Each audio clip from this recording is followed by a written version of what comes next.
Fala, Reis do Coxo, está no ar, na Top FM, mais um Os Reis do Coxo. Estou aqui com meu amigo Vitor Alves. Bom dia, senhoras e senhores, um prazer inenarrável estar aqui com vocês. Para quem não está assistindo nós pelo YouTube, hoje temos uma gata desfilando sobre a bancada, uma linda gatinha. Vamos falar sobre esse gato que está aqui do nosso lado. Quem que é ele? Paulo Henrique Barril Nuevo Munhoz, muito bom dia. Você sabe que eu deixei para você falar o nome porque eu não dou conta de falar tudo isso. Bom dia, meus amigos. Para mim é uma alegria estar aqui com vocês, uma satisfação, né?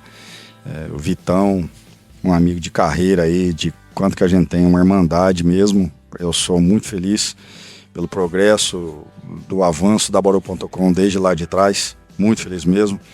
E para mim é uma alegria hoje conhecer o Miguel pessoalmente, uma satisfação de conhecer. Para mim é uma alegria estar aqui. Paulinho, filho da Dona Oraide. Meu lindo, muito obrigado pela sua presença. Você já viu ele aqui, já ouviu ele aqui, falando sobre o nosso leilão beneficente. E hoje nós estamos aproveitando a presença para tirar uma casquinha, né? Arrancar uma lasca de couro. Vambora. Passe caro, a gente tem que aproveitar bastante. Né? Nossa, vai custar caríssima essa entrevista para ele. Pagar a passagem de avião de volta, hein? Exatamente. Paulinho, você é um cara de Catanduva e a fazenda em Pirajuí tem algum motivo familiar, algum contexto desse? Que levou você a estar lá? Vitão, vou ter que falar do meu pai nisso. Então, assim... Com o maior prazer. Esse é o motivo. Esse é o motivo. Meu pai começou a vida dele, uma família eles eram 8 irmãos, né? Quem conheceu meu pai, Arlindo Barril Nuevo Munhoz, sabe do que foi meu pai lá atrás, na pecuária, na cafeicultura. Começou de uma família pobre, onde ninguém tinha nada, e com a cara e a coragem, né? Que tem que ter muita coragem nesse Brasil, não é só cara, não. E lógico, né? Ter também a luz de Deus, que ele conseguiu crescer num patrimônio que eu fico admirado do que meu pai foi capaz de conquistar durante os apenas 64 anos, né? Meu pai morreu de câncer aos 64 anos e tudo que ele conquistou... Meu pai, Vitão, tinha uma gaveta lá num criado modelo lá, ele tinha 34 matrículas de propriedade que ele comprava e vendia. Meu pai comprava uma propriedade, tirava a colheita de café, muitas vezes pagava metade da fazenda com essa safra. Às vezes ele comprava uma fazenda de porteira fechada, ganhava todo o gado que estava dentro, sabe? Então, assim, ele conseguia fazer umas coisas que nos tempos de hoje já se tornam praticamente impossíveis, né? Então eu falo que lá atrás foi um momento de homens que eram diferentes no seu tempo, né? E que conseguiram deixar um legado. A Fazenda Dois Meninos, em 84, meu pai vendeu uma fazenda em Fernandópolis, né, de 60 alqueires, e comprou a Fazenda Dois Meninos de 180 alqueires na época. E com a safra pendente daquele ano, ele comprou a fazenda e naquele ano ele colheu 4.200 sacas de café limpo, né? Hoje, se a gente colocar a saca de café a R$2.000, seria quase 9 milhões de reais. Hoje, só em safra, ele conseguiu pagar quase a fazenda toda com a safra de café, sabe? E ali, como foi a primeira fazenda grande que meu pai teve, né? Que 180 alqueires para ele era grande e para mim também é grande. Ele colocou o nome de Fazenda Dois Meninos. Eu tinha 6 anos e meu irmão tinha 2. Então passou a ser Pirajuí a referência do meu pai. Meu pai teve propriedades em Garça, Saúde Carvalho. Meu pai morava em Catanduva, mas a região de trabalho dele era Garça. Ele sempre quis mudar para Garça. E minha mãe falava, não, eu não saio daqui de Catanduva. Família tá aqui, vamos ficar por aqui. Então, essa foi a referência de Pirajuí, da fazenda em Pirajuí, que hoje ela é uma propriedade só minha, na divisão, na partilha minha dos bens do meu pai, ficou pertencendo a mim, né? Meu irmão ficou com outros imóveis, e é esse o lance da Fazenda Dois Meninos. Começou com café, então? Ela era café e pecuária. O meu pai gostava muito de café, né? Mas não tinha manga também? Então, aí meu pai também plantou, depois de alguns anos, 20 mil pés de manga, entendeu? E aí Mas tinha... como que gosta de chupar tanta Mas manga? como é assim? que vai chupar tanta manga Deus assim, do Miguel? céu. Aí você ia vender a manga, rapaz, e os compradores davam uns calotão e coisa e tal.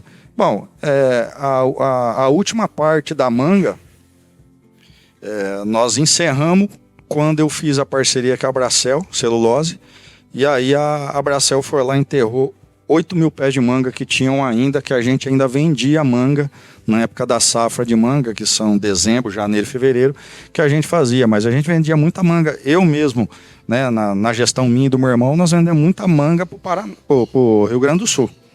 Sabe? Rio Grande do Sul? Paraná, Rio Grande do Sul, Santa Catarina. Então, Manga para mercado ou para suco? Manga a gente vendia para suco, né? Mas assim, a gente tinha alguns clientes que às vezes compravam uma carga menor, mas a gente carregava um caminhão de manga de 540 caixas por dia. Todo dia, de segunda a segunda. E você tinha que entregar a manga, Miguel, porque vinha a época da chuva, dezembro é mês de chuva. Chove e faz sol grande, sol muito forte, aquilo vira uma estufa a céu aberto. Então os animais, a produção, a manga perece muito rápido. Todo dia a gente fazia um embarque de 540 caixas de manga de sábado, domingo, feriado, o que quer que seja, a gente fazia essa venda, entendeu? Estamos aqui, para você que está ouvindo a gente pelo rádio, estamos aqui nos estúdios da Bauru.com Leilões. De vez em quando tem um cachorro atrás de uma galinha, tem uma briga de gato, e assim a gente toca o barco. Zona rural, A assim. vida como ela é, né? Mas isso é legal, é sinal de que a coisa tá fluindo bem hoje. E o que foi a decisão para... Hoje a fazenda tem a parceria com a Bracel e tem gado. E a decisão foi comercial, foi família? O que levou você a tomar a mudar o rumo da produção? Vitão, mudei o rumo da produção assim. Você lembra? Eu tinha os arrendamentos também que eu tinha, as propriedades que eu arrendava na época. E nós pegamos alguns anos de pecuária muito difícil. Eram anos difíceis. Bezerro não tinha valor. O que a gente produzia era bezerro, né? E Participação especial voltou. nós pegamos muitos anos de café ruim e onde a Bracel Celulose chegou fazendo propostas que ninguém fazia. E é onde a gente viu muita gente sair do ramo, né? Pecuaristas gigantes que saíram do ramo e foram para parceria por vários fatores. Um fator que é hoje cada vez mais difícil é a mão de obra, né? Reclamação recorrente com 100% dos entrevistados. 100%. A pecuária, a gente se ilude muito. Se você não colocar muito na caneta ali, é um negócio muito bonito, muito prazeroso, muito gostoso, mas pode muitas vezes fechar no vermelho, né? Então, a gente pegava a mão de obra, o custo de produção, que não era bacana, né, na época. E nós pegamos uma época como está hoje, isso eu me lembro. A laranja era muito ruim, como a laranja é hoje. 20, 25 reais a caixa de laranja. E o ano retrasado vendeu a 100. A soja, hoje, numa situação ruim, acho que 117, 120 reais a saca de soja. Chegou a vender há 5 anos atrás, há 4 anos atrás, a 190, quase 200. Eu tive amigo que não vendeu a 190 reais. E esperou os 200 depois que vendeu a 140, 150. Perdão. Aí você pega todas as commodities ruins. O café, ano passado, chegou quase a 3 mil reais a saca. De repente, ele veio para 1.700 reais a saca, né? Hoje você o tem... próprio momento da cana hoje, com a TR projetada para baixo, mais para baixo ainda.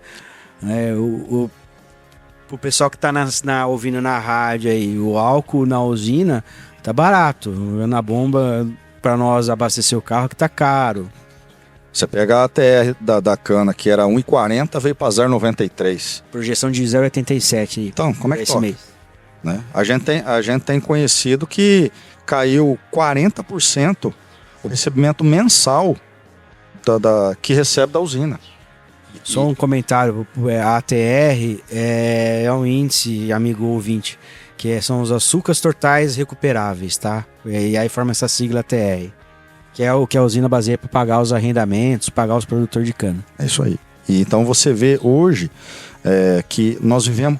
A terra hoje numa depreciação absurda, igual era lá em 2018. Muita gente queria vendendo fazenda, na época tinha um mundo de propriedade emperrada à venda. A Bracel chegou comprando tudo, arrendando, fazendo propostas bacanas, que na época era viável, e bem viável. Só que nós vivemos num país que tudo que é maravilhoso hoje, pode ser que daqui 90 dias seja uma tristeza, né? Tudo que você sorri agora, de repente você pode chorar. E a gente vê isso em todo o setor do agronegócio, né? Não só, mas como a gente vive o agronegócio, a gente vê isso em todo o setor, né? A gente vê os confinamentos, que o Miguel é especialista nisso, né? Como você tem que fazer a conta bem regradinha, senão o prejuízo pega grande, né? Então acabei fazendo essa parceria de Bracel Celulose, né? E à época, não me arrependo, tá? Não me arrependo. Pra você ver como é que são as coisas hoje. Hoje o contrato de eucalipto, ele paga mais que muito contrato de cana na terra que está agora. Olha que situação que chegou. Olha que situação que chegou, como é que é vulnerável o agro brasileiro, né? O agro brasileiro. A gente vê as linhas de crédito hoje numa taxa abusiva. Eu lembro lá atrás, Miguel, o meu pai captava, antigamente tinha as operações, chamava securitização. O Banco do Brasil fazia. E você pegava um dinheiro securitizado, você tinha 2 anos de carência, mais 8 anos para pagar, juro baixíssimo, né? Hoje acabou. Hoje você vai pegar, o banco te oferece um dinheiro, muitas vezes ele está te oferecendo um caixão fúnebre, porque a hora que você for pagar lá, você está enrolado. São duas alegrias, uma quando você capta o dinheiro e a outra hora que você vai acertar o dinheiro lá, né? Então a gente vê que muita coisa mudou. E hoje o cenário é muito parecido ao cenário que era em 2018. É assustador, né? É muito assustador. Chega a ser assustador o produtor rural que não tem férias, não tem 13º, não tem final de semana, que não tem vida, mesmo vivendo tudo isso, fazendo tudo isso por amor, ainda tem toda essa incerteza, todo esse risco de mercados correndo o risco de afundar o patrimônio. Vitão, dizem que a gasolina trabalha com uma defasagem a Petrobras de 80%, né? Eu ouvi falar isso daí. Então que teria que estar R$10 o litro de gasolina. Gente, como é que o produtor rural consegue tocar um trator, abastecendo um trator a quase R$7, o litro de óleo diesel para tombar uma terra, para gradear? Tem que ser muito corajoso. Eu falo que o brasileiro é um povo corajoso, é um povo de arrojo. A gente fala assim, mas o brasileiro tinha que sair na rua, coisa e tal. Gente, o brasileiro é muito arrojado, porque ele é teimoso, ele tenta, ele insiste, ele persiste. Não é à toa que muitos hoje têm um endividamento gigantesco com o banco, que o banco, ao invés de ajudar, ele acabou de enterrar o cara, sabe? Um custo de produção hoje altíssimo em toda a parte do agronegócio, Miguel. Concorda comigo? Sim. Difícil, Vitão, difícil. Hoje é muito difícil. O preço de... coisa simples, frete de caminhão boiadeiro. Eu tive uma prosa informal com um colega, ele relatou que ele conversou com um plantador de cana, que o cara tem a expectativa de renovar mais de 1.000 hectares o ano que vem, e ele tá falando que ele não vai plantar. Nos custos atuais ele não vai replantar, não vai renovar a safra não, então o negócio tá meio estranho. A gente vê o pessoal do amendoim, né, que em 2021, no pós-pandemia, quem comprava a terra era o pessoal do amendoim. E hoje a gente vê o amendoim numa situação difícil, como todo o setor do agronegócio, né?